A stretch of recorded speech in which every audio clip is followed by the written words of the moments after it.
دے پیارے نبی جی میری ماں لمبا سفر کر کے میرے دروازے تے آئیے تے سونیو ہے کافر آئے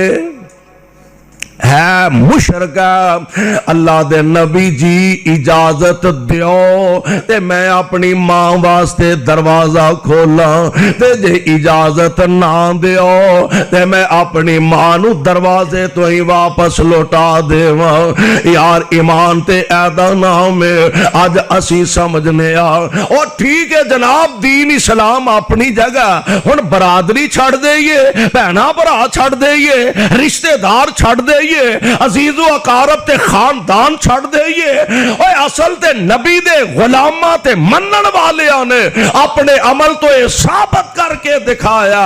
کہ ایک پلڑے دے اندر اگر آمینہ دا در یتیم ہوئے اور دوسرے پلڑے دے اندر سارا جہان ہوئے سارا جہان چھڑنا گوارا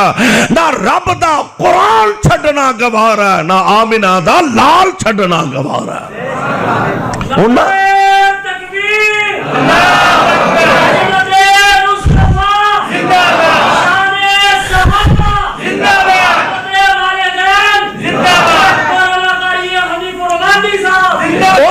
اپنے عمل تو ثابت کر کے دکھایا حضور اجازت دیو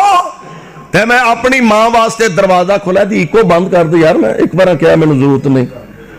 حضور اجازت دیو تے میں اپنی ماں واسطے دروازہ کھولا تے جے اجازت نہ دیو تے سونےو میں دروازے تو واپس لوٹا دیا اور ذرا فرمان مصطفیٰ سنیا دے اللہ دے پاک پیغمبر علیہ السلام فرمان دے نے اسماء پاویں او کافر ہے تے تیری ماں اور نوجوانوں ذرا میرے پاک پیغمبر دا فرمان سن لو آپ فرمان دے نے اسماء پاویں او کافر ہے تے تیری ماں نا تیرے جمن والی اسماء اونوں بٹھا تے او دی خدمت کر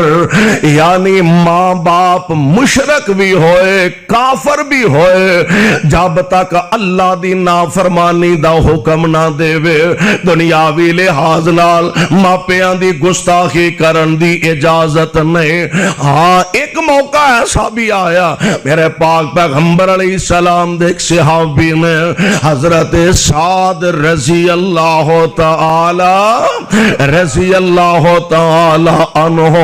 میرے پاک پیغمبر علیہ السلام دا کلمہ پڑھ لیا آپ دے غلام بن گیا نے مسلمان ہو گیا نے گھر پہنچے